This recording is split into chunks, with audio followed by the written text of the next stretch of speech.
Mesdames et messieurs, bienvenue à ce nouveau numéro de votre magazine Actubuzz. Comme vous pouvez le constater, nous ne sommes pas au studio, nous sommes dans un tournage sur terrain. Nous sommes précisément à Limete 12e rue où nous sommes reçus par monsieur Mathieu Takizala. Il est directeur général des Special Autokin.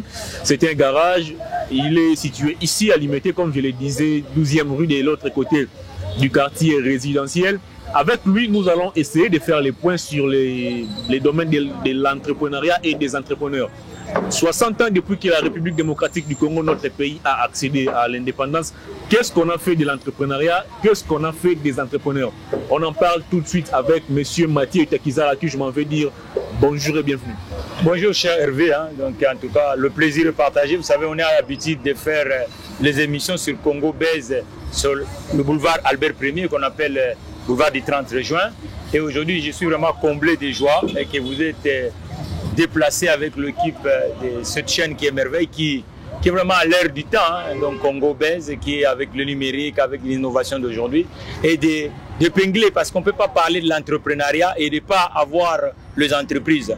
Et là, nous sommes devant l'institution congolaise du 21e siècle de l'automobile, qu'on appelle Special Autogarage, qui est vraiment, qui veut apporter des solutions, parce que cette industrie est dans l'oubli en République démocratique du Congo. Là-dedans, il y a beaucoup d'ignorance. Et n'oublions pas que le 61e anniversaire nous ont trouvé avec un pays à la tête d'un pays où les gens ne travaillent pas. Mais pour trouver des gens qui travaillent, il faut des boîtes, il faut des entreprises. Mais bizarrement, les entreprises ont de grandes difficultés en pays démocratique du Congo. L'État ne comprenne pas ça. Donc l'État est absent. Et la conscience collective aussi ne joue pas le rôle. Parce que cette nation, ce n'est pas un enfer. Vous savez, je rappelle aux internautes que 1967, aujourd'hui, vous voyez, on a le rhétorique de ce qu'on appelle le fameux déflation de la monnaie congolaise, parce que la monnaie, je suis monétariste de formation, économiste monétariste. La monnaie, on ne peut pas avoir une monnaie sans socle. Et le socle, ce sont des biens et des services, donc les entreprises. Et notre monnaie à l'époque, un zaïre représentait des dollars américains. Mais aujourd'hui, regardez, le dollar domine. Pourquoi?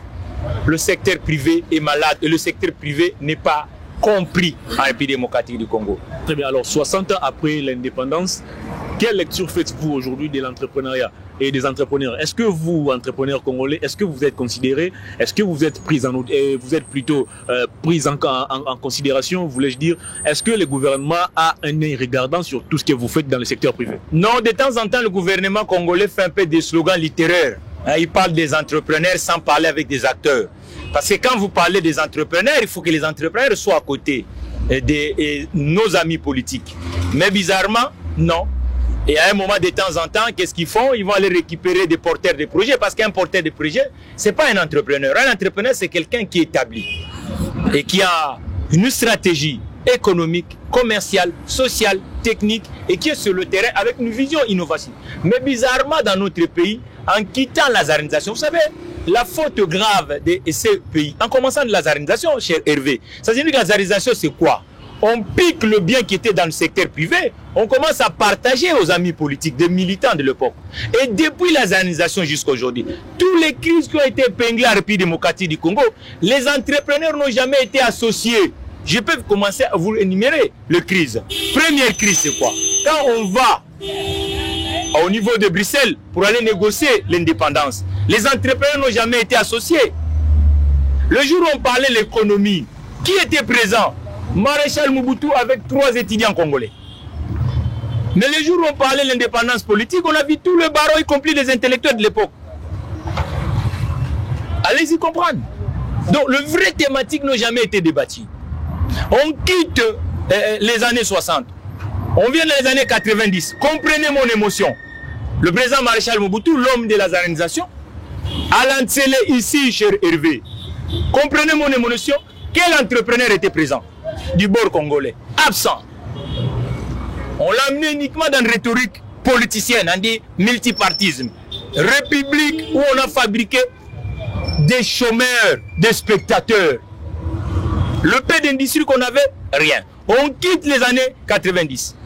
90, on vient conférence nationale, l'unique conférence nationale qui a échoué en Afrique.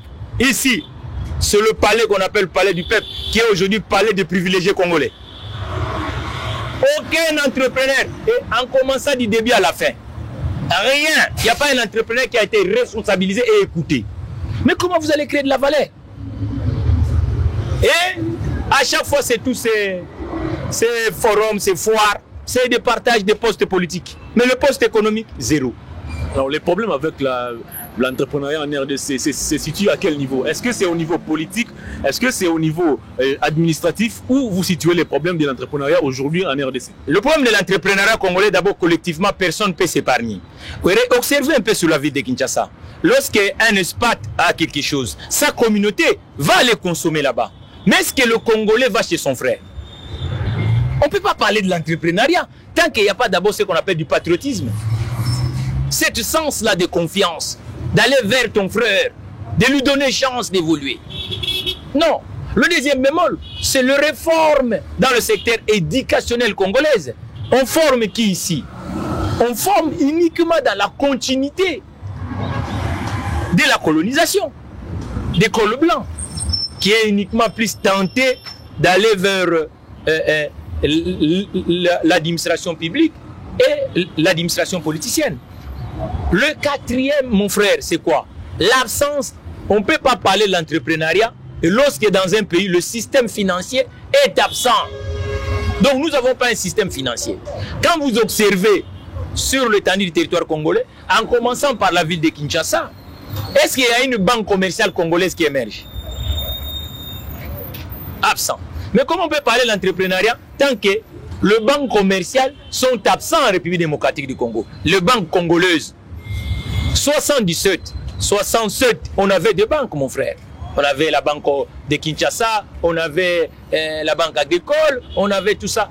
Des banques congolaises qui émergeaient. C'est pour cela que l'économie de l'époque faisait face et produisait. Comment vous pouvez accepter un peuple comme peuple congolais?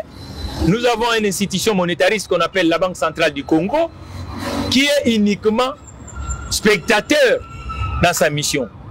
Il donne des licences aux banques commerciales qui sont filiales des nations étrangères qui sont ici, mais ces banques-là ne sont pas à côté des entrepreneurs congolais. Un autre échec qui a fait que l'entrepreneuriat congolais pendant 60 ans, ça n'émerge pas. Les entreprises que vous appelez en République démocratique du Congo, du portefeuille. Ces entreprises, dans tout le pays du monde, le PME, le petite boîte, le premier client, ce sont ces entreprises-là.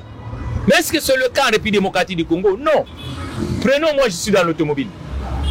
La SONAS, la Société nationale d'assurance. Société nationale d'assurance. Cette société, presque 40 ans dans ce pays, vous allez voir que tous les jeudis, que dans tout le pays du monde, les garagistes travaillent avec des assureurs pour que ça crée de la valeur. Mais ici, chez nous, vous allez voir, on prend de l'argent, on va le déposer des piles d'argent jeudi, on dit on indemnise les gens qui ont tombé victimes de sinistres routiers. Vous voyez? Donc, ces genres d'entreprises n'ont pas compris leur mission dans la société. Vous avez évoqué la responsabilité du ministère des portefeuilles, mais aussi celui du ministère des petites et moyennes entreprises. Alors, à ce stade, qu'est-ce qu'on doit faire? Est-ce que le problème, c'est au niveau de la capacité managériale de ceux qui animent ces institutions, ou vous estimez que c'est simplement un problème lié à la politique? Simplement. Ils doivent avoir, vous savez, le président Obasanjo, quand il est arrivé, il a essayé un peu de faire le preuve mathématique claire. Il a essayé d'identifier les Nigériens qui étaient actifs dans l'entrepreneuriat et de lui donner quand même le marché. Et puis aujourd'hui, nous avons des géants nigériens qui est en train de coloniser aujourd'hui l'Afrique dans le terrain de l'entrepreneuriat. Donc le vrai problème, c'est celle-là. Elle est à la fois politique et elle est à la fois culturelle et structurelle. Ça signifie que politique, pourquoi? Lorsqu'un politique arrive dans une nation, il doit faire ce qu'on appelle l'autocritique. L'audit de la nation. Qu'est-ce qui fait qu'on forme plus de chômeurs en République démocratique du Congo? Pourquoi les gens ne travaillent pas en République démocratique du Congo? Ça signifie qu'il faut des boîtes. Mais des boîtes, il faut les donner du marché. Parce que ici, lorsqu'on a du marché et que tout le monde joue le jeu en République démocratique du Congo, ça signifie que la jeunesse va se retrouver. Ça signifie que les ingénieurs congolais vont trouver là où ils vont s'évaguer. Les économistes vont trouver là où ils vont travailler. Donc, or, nos amis politiques, lorsqu'ils arrivent ici, ils ne comprennent rien. Non, il n'y a pas une nation sans secteur privé. Même la Chine communiste, cher Hervé, c'est le secteur privé. Mais le secteur privé est accompagné par le politique public. Or que le politique public de la République démocratique du Congo, au lieu d'accompagner, d'encadrer le secteur privé autochtone, non. Vous allez voir quand vous mettez un truc comme ça, tout le monde vient vers vous pour chercher, voilà, vous devez payer ça, ça, ça. Mais comment on va le payer tant qu'on n'a pas de travail? Comment on va le payer tant que le travail n'est pas ici? Dans ce secteur, l'économie de la jungle gangronne à 99% de la... Quel pays qui peut accepter qu'on importe des véhicules? Tout le monde. Il suffit qu'il ait un petit $10 000, il va lui-même aller acheter. Et maintenant, les professionnels vont faire quoi? Regarde le marchand qui vend du soldat, l'eau, ainsi de suite. Mais vous allez trouver ces marchands-là avec un garage à l'interne. Maintenant, le professionnel du secteur, qui sera le client? Alors vous avez soulevé également les problèmes liés au système éducatif. Est-ce qu'aujourd'hui, il est temps, c'est une question que je vous ai déjà posée, il est temps pour nous de réformer notre système éducatif qui forme beaucoup plus de demandeurs d'emploi en lieu place des créateurs des entreprises? On doit rapprocher l'école à l'entreprise. Parce que le but de former les gens, c'est quoi? De travailler.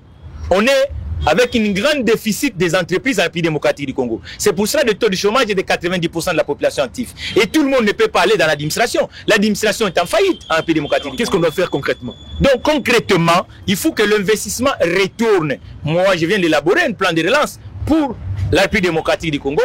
Qu'est-ce que j'ai fait dans ce plan de relance? Ça veut dire que je pingle les endroits qui peuvent permettre à relancer l'économie de la République démocratique du Congo. Ça signifie qu'avec 12 commandes publiques, qui va équilibrer. Parce qu'aujourd'hui, nous avons une institution de marché public. Mais cette institution ne fait pas son boulot. Ça signifie que lorsqu'il y a une petite commande publique, elle part où? La commande publique part ailleurs. Donc c'est ça le vrai bémol de la République démocratique du Congo. Ça signifie que nous devons faire de sorte que les choses puissent revenir dans la marmite congolaise. Mais ce n'est pas le cas. Qu'il soit les institutions politiques, les institutions administratives, les institutions de l'État à caractère économique ne jouent pas le jeu. C'est ça le vrai problème.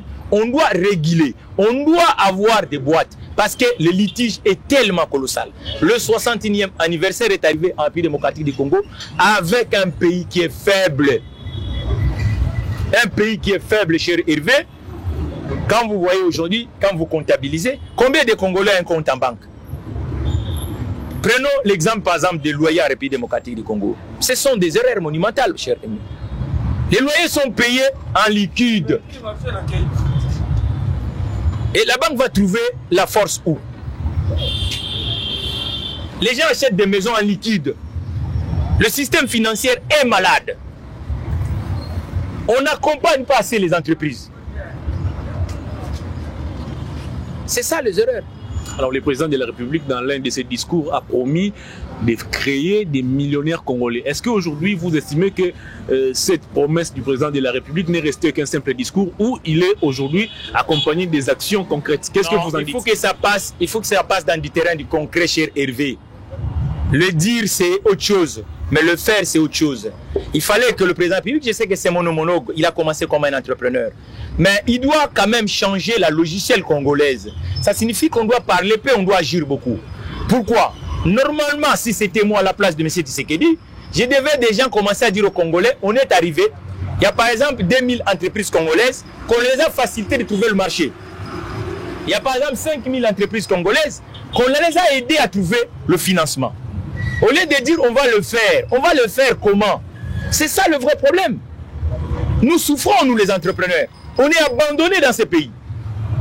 Qu'il soit le particulier, qu'il soit l'État lui-même. Il n'y a pas... Vous savez, le Congo n'a pas de muscles économiques. Il n'a ni vision économique.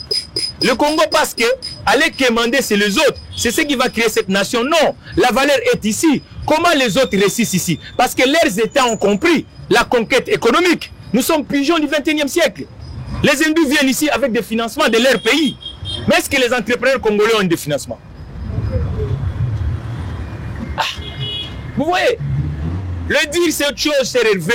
On doit matérialiser la pensée des gens.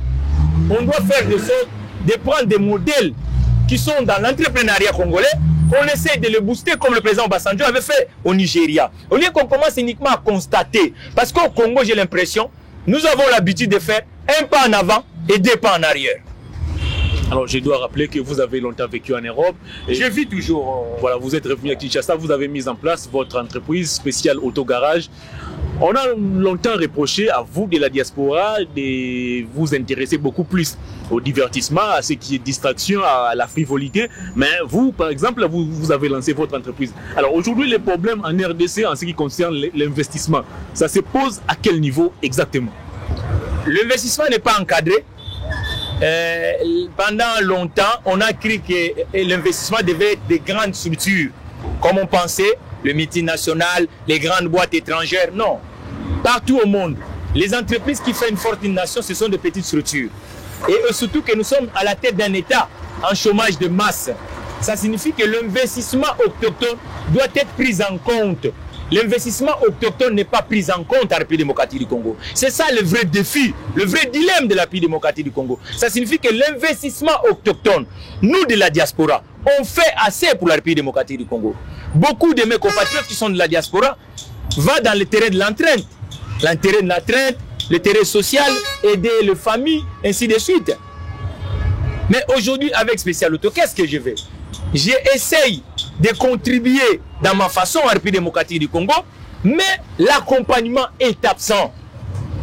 L'accompagnement étatique. Et j'ai dit à mes compatriotes de la diaspora, les gens qui envoient par exemple des véhicules dans le cadre privé, cadre familial, non, cessons de faire ça. Ce sont des investissements. Mais c'est à travers cette interface que je lance l'appel solennel, qu'il y a vraiment une urgence à la République démocratique du Congo. Qu'on peut plus souffrir de cette image-là. Et lorsqu'on parle du Congo, on associe de la guerre, on associe de la pauvreté, on associe de la médiocrité sociale. Mais c'est à travers des boîtes qu'on peut changer la lettre de noblesse congolaise. Et je dis à mes compatriotes, Spécial Auto, c'est une interface qui est dans tous les réseaux sociaux, l'Internet. Rentrez en contact avec nous. Vous êtes fournisseur de batteries, vous êtes fournisseur de plaquettes, fournisseurs de véhicules, l'huile, tout ça, ainsi de suite. C'est à travers cette interface que nous, la diaspora, on peut contribuer à la République démocratique du Congo. Et que ces investisseurs de la diaspora peuvent se retrouver avec le risque. Ils prennent beaucoup de risques, mais bizarrement, et ces risques ne sont même pas encadrés et ni valorisés dans le politique étatique de la République démocratique du Congo. Très bien, on va maintenant parler de vous. 60 ans après, je dois rappeler que vous évoluez dans l'automobile. 60 ans après l'indépendance, quel bilan dressez-vous aujourd'hui du secteur de l'automobile en RDC? Elle est déficitaire. Au début des années 70, ce secteur était dans la philosophie formelle, mais après, le miracle congolais a fait que ce secteur a basculé dans la jungle de l'informel. Elle n'est pas quantifiée, elle n'est même pas considérée. Il n'y a même pas des études qui se font autour de cette industrie. Or que tout le monde parle de l'émergence de la République démocratique du Congo. En tant qu'un professionnel dans ce domaine, je me pose des questions. Est-ce que les gens comprennent? L'émergence, on ne peut pas le faire. Vous savez, c'est uniquement l'industrie qui peut nous permettre d'aller vite parce que l'avion, les Congolais n'ont pas de moyens. Est-ce qu'on peut parler de l'industrie ou de l'industrialisation dans un pays où d'abord l'électricité pose un sérieux problème? Oui, mais c'est ce que nous disons. La Société nationale qu'on appelle la SNEL aujourd'hui, qui est une fédération de regroupement des sociétés régionaux à l'époque, et qu'on avait fait une société nationale, est en déficit, chers compatriotes. Cette société commence dans les années 70, 71 si ma mémoire est encore bonne. Mais quand vous regardez aujourd'hui, le taux de couverture d'électricité à la République démocratique du Congo ne franchit même pas 20%. Donc il y a un vrai problème. Et de même, dans ce qu'on appelle les infrastructures routières, est déficitaire en République démocratique du Congo. Or qu'on ne peut pas produire sans les outils de communication qu'on appelle des routes, ainsi de suite. Si nous partons avec les lagunes, le fleuve Congo avec ses affluents, vous allez trouver que là aussi, il y a vraiment un énorme recul. Un énorme recul. Et si on part dans le chemin de fer, n'en parlons pas. L'exemple typique est dans la ville de Kinshasa, chez Hervé.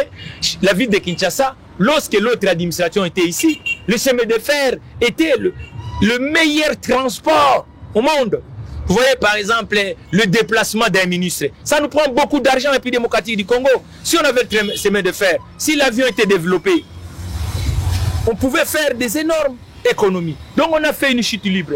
Parce qu'on conçoit une société de chemin de fer dans un bassin où les entreprises sont absentes. Parce qu'une société de chemin de fer, pour qu'il puisse prendre corps, il doit avoir un portefeuille professionnel.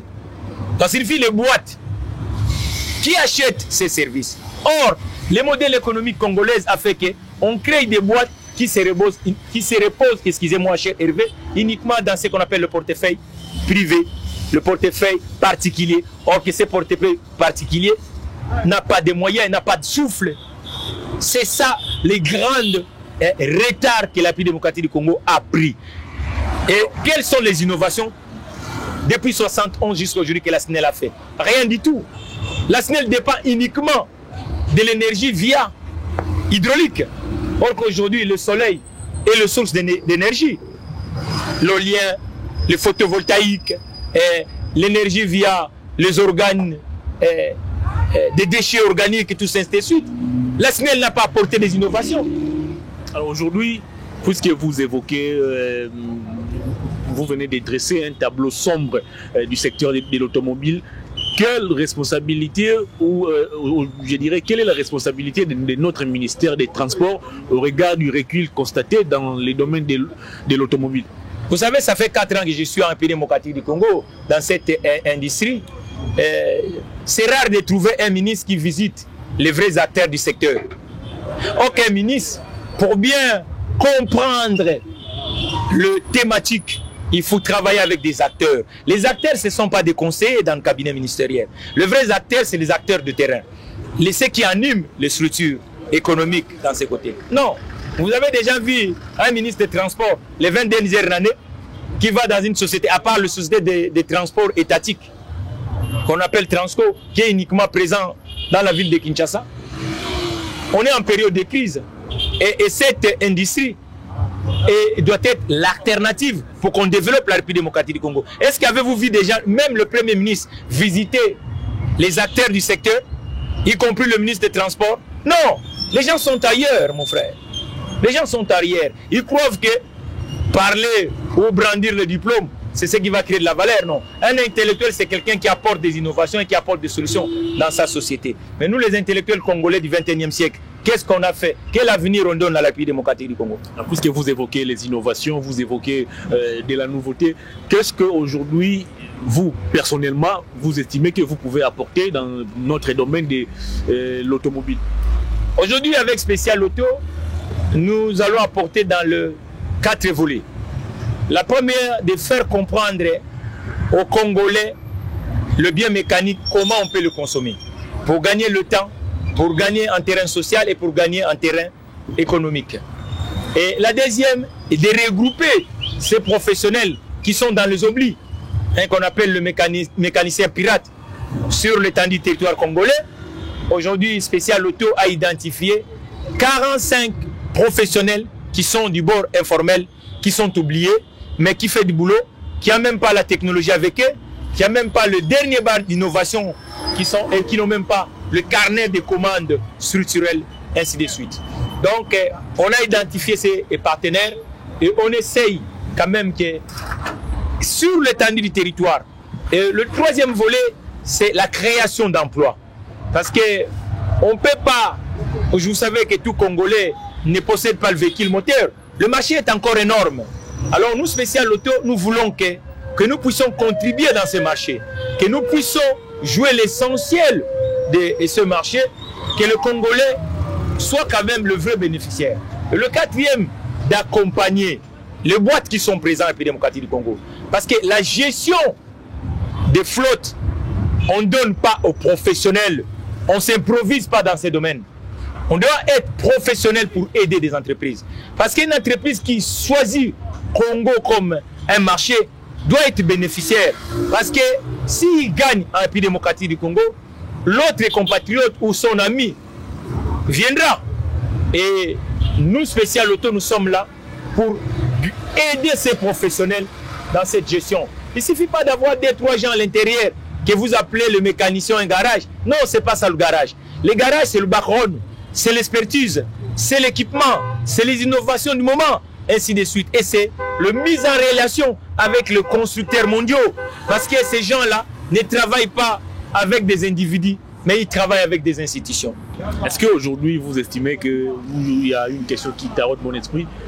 Est-ce qu'il existe une structure qui regroupe vous, entrepreneurs?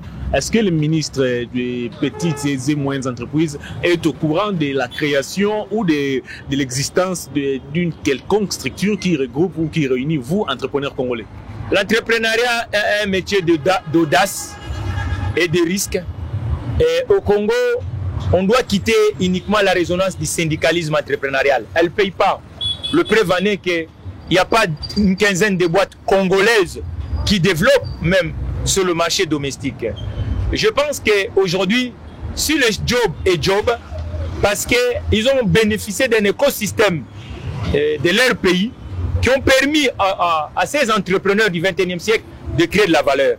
Et aujourd'hui, on doit croire beaucoup et de créer des prototypes des entrepreneurs congolais qui amènent des innovations et qui apportent des améliorations dans leur domaine. Peut-être c'est ça qui peut inverser parce qu'on a créé beaucoup de grands gigantismes, mouvements entrepreneurial, mais bizarrement, cher Hervé, on a un taux de chômage qui ne permet pas aux entreprises de gagner en République démocratique du Congo. Est-ce qu'avec l'avènement de Félix Tshisekedi à la magistrature suprême, vous estimez que le secteur de l'entrepreneuriat est boosté aujourd'hui? Non, mais moi j'ai dit à son excellence, M. Tshisekedi, qui commence dans le monde professionnel comme un entrepreneur. L'entrepreneur, ce n'est pas quelqu'un de discours. L'entrepreneur, c'est quelqu'un qui vit avec des chiffres. C'est quelqu'un qui montre aux gens qu'est-ce qui est déjà réalisé. Hein? La route est encore longue. Monsieur le président Tshisekedi veut agir comme un entrepreneur.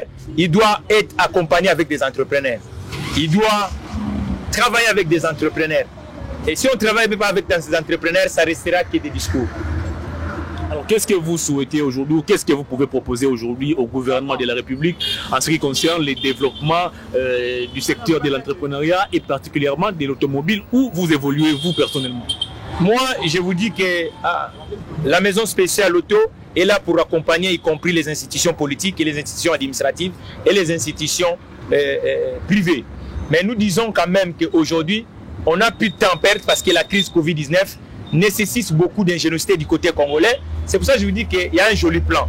Hein, le plan est vraiment l'outil stratégique qui peut permettre aujourd'hui qu'on bonifie dans le terrain d'entrepreneuriat en République démocratique du Congo. Et je lance un SOS à ceux qui nous dirigent aujourd'hui qu'ils doivent détromper. Ce n'est pas la place de Kalina qui va permettre à la République démocratique du Congo qui devient solvable. Ce sont des boîtes. Nous sommes en période de crise. J'ai dit l'invitation à tous les responsables de visiter l'entreprise spéciale auto et de récupérer cet outil que j'ai créé qu'on appelle le plan de relance de la République démocratique du Congo pour que nous partons dans l'essentiel. Qu'est-ce que vous appelez plan de relance de la République démocratique du Congo? Qu'est-ce qu'on doit comprendre à travers ces concepts? C'est quoi même les contenus de ces concepts? Un plan de relance, c'est un document de travail qui permet de mélanger les synergies, de trouver les sources de financement, de mettre tout le monde en mouvement, de prioriser le secteur prioritaire, de mettre de la commande publique parce qu'il n'y a pas la classe moyenne en République démocratique du Congo. Et c'est ce document-là, avec des stratégies qui sont élaborées à l'intérieur, qui va permettre, parce qu'en période de crise, c'est ce qu'on appelle le plan Marshall du côté occidental que le général Marshall avait fait à l'époque de la guerre et qui a fait que Bretton Woods est né, hein, les institutions comme les Nations Unies, FMI, ainsi de suite. C'est un document et c'est autour de ça qui demande quels sont les moyens qu'on en a besoin, comment on va mobiliser des moyens, quels sont les secteurs qu'on va mettre prioritaires, ainsi de suite. Voilà, voilà donc, quelles sont les réformes qu'on va apporter pour gagner. Donc c'est ce document-là qu'on appelle le plan de relance. Et depuis que le Congo est Congo, il n'y a jamais eu un plan de relance. Est-ce que vous avez déposé déjà ces plans au gouvernement ou vous attendez que le gouvernement vienne vers vous? On a écrit. On a écrit à toutes les institutions, en particulier à la présidence de la République, hein, parce que la politique qui nous pilote aujourd'hui sont autour du président de la République.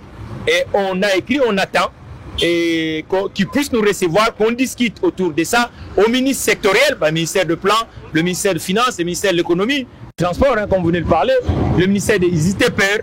On a quand même écrit à toutes ces institutions, au Parlement de la République démocratique du Congo, au Sénat de la République démocratique du Congo, à quelques gouverneurs des régions qu'on semble stratégiques pour que ce plan soit réalisable, aux institutions financières, mais il n'y a pas une institution à la Banque centrale du Congo. Il y a beaucoup de choses que moi, en tant que monétariste, que j'ai épinglé là-dedans sur ces documents de travail qu'on appelle plan de relance. Et puis à part ça, en tant qu'entrepreneur, avec Spécial Auto, il y a des emplois à créer là-dedans. C'est pour ça que nous disons que Spécial Auto est solution pour l'ingénierie de la mécanique en République démocratique du Congo. Monsieur Mathieu Takizala, l'émission est complètement terminée. Quel est votre dernier message à tous les publics ou au gouvernement, aux autorités qui vous regardent à travers notre émission ActuBuzz et à tous ces Congolais qui vous regardent à travers le monde? Je pense à mes compatriotes, ce sont des moments comme d'aujourd'hui qui créent de la valeur. Et les crises ou les défis ne peuvent pas nous faire reculer, mais je pense que nous sommes encore là. Il reste uniquement que nous soyons unis. Unis et puis comprendre. Lorsqu'il y a un Congolais qui a des pistes de solutions, il faut l'accueillir, il faut discuter avec, il faut échanger. Ne croyons pas qu'uniquement que le miracle viendra d'ailleurs. Non, nous sommes mûrs, nous, quelques-uns. Je ne parle pas que moi tout seul, mais je pense qu'aujourd'hui, je m'estime que j'ai des solutions pour la République démocratique du Congo. Et c'est ce que je demande à mes compatriotes. Venez, connaissez un peu des gens, et surtout ceux qui ont des décisions politiques. Hein? De venir, qu'on essaie un peu d'échanger. Ils peuvent vous contacter comment, votre numéro de téléphone? Ils peuvent me contacter via vous, hein, parce que c'est votre émission, hein, donc ils vont vous contacter. Et si vous contactent, ainsi de suite, donc vous pouvez passer aussi votre numéro. Donc mon numéro de téléphone, ça n'existe pas grand chose, mais je peux vous donner 090 49 15 691. Il y en a qui peuvent me contacter via le portail digital de l'entreprise Spécial Auto, kin.com. Et il y en a qui peuvent me contacter via ce numéro GSM. Voilà. Monsieur Mathieu Takizala, merci de votre disponibilité. C'est moi qui vous remercie. L'émission est terminée, mesdames et messieurs. Vous avez été très nombreux à nous suivre à travers le monde. Nous vous disons merci pour votre sympathique attention. Merci à Néhémie qui était derrière cette caméra pour vous proposer ces très belles images. Au revoir. D'ici là, portez-vous bien.